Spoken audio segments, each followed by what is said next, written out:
munaasabadan oo loo qabtay arday ka qalin jebisay jaamacadda Banaadir ee magaalada Muqdisho ayaa waxa ka soo qayb galay mas'uuliyiin kala duwan oo badnaa dhinaca daladaha waxbarashada jaamacadaha Muqdisho ku yaala iyo sidoo kale dhaqaatiirtii ku dhaawacantay qaraxii hoteelka Shaamu ka dhacay 3 Diseembar 2009 xilligaas oo hoteelka Shaamu ay ka dhaceysay munaasabad qalin jebin sidan oo kale ah arday ka qalin jebisay jaamacadda Banaadir halkaas loogu qabanayay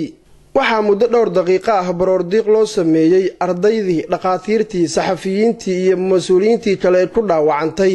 iyo kuwii ku geeriyooday hoteelka Shaamu 2009 iyada oo muddo 2 daqiiqo ah loo taagnaa isla markaana halkaas quraan loogu akhriyay waxaana dhaqaatiirtii ka soo qayb gashay munaasabada oo halkaas khudbado ka jeediyay ay sheegeen in maalin murugo ay ahayd maalintaasi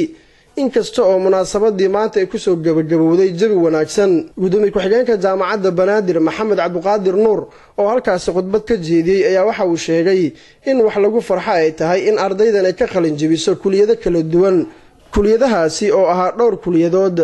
waxaana gudoomiye ku-xigeenka jaamacadda uu sheegay in jaamacadda Banaadir aan wax saameyn ah ku yeelan doonin dhibaato kasta oo ka dhacda gudaha dalka Soomaaliya isla markaana ay sii wadi doonaan barista ardayda duruusaha kala duwan ay baraan runtii maanta waxaa sharaf iyo farxad noo wada ah barnaamijkan isugu nimid oo ah xafladda qalin jebinta haddadaas la soo sheego laga soo sheekeeyay inaan maanta idinla wadaagno farxaddiina iyo wanaagiina runtii waa maalin maaragtay taariikh leh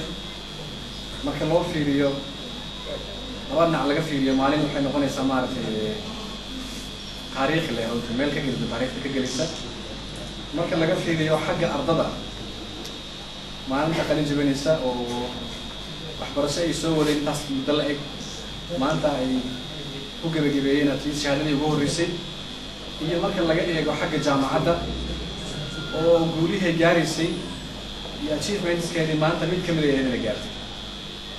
idinkana waa guulaysateen jaamacaddana waa guulaysatay alxamdulillah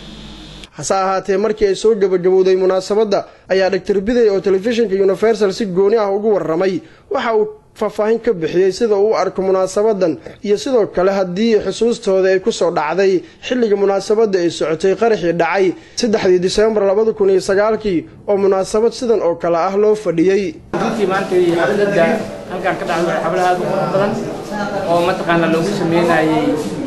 taqalijintii jaamacadda Banaadir oo ka qalin jebisay kulliyadaha kala duwan jaamacadda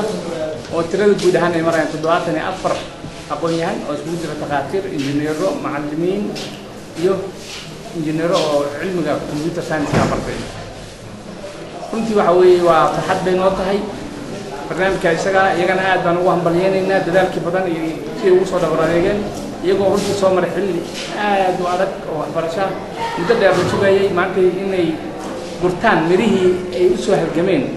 muddada dhowrka sano ay wax soo baranayeen qaar ka mid ah ardaydii qalin jebisay oo aan gudaha goobta munaasabada ay ka dhaceysay aan kula kulanay ayaa waxaan weydiinay sida uu ahaa dareenkooda bismillahirrahmanirrahiim magacayga waa Shaafici Maxamed Sheekh Cabdi waxaan ka jebiyay kulliyadda caafimaadka ee jaamacadda Banaadir runtii aad aan ugu faraxsanahay xafladan qalin jebinta ah ayadoo ay tahay dadaal muddo dheer la soo waday miraheedii oo furnayo waqtiga bismillah magacayga waa Dr. Yaasmiin Shir Cali maanta aad ugu faraxsanahay muddo badan aan soo riyoonay inaan maqaamkan imaado after 6 years I'm very happy Maxamed Maxamuud Timacade Universal TV Muqdisho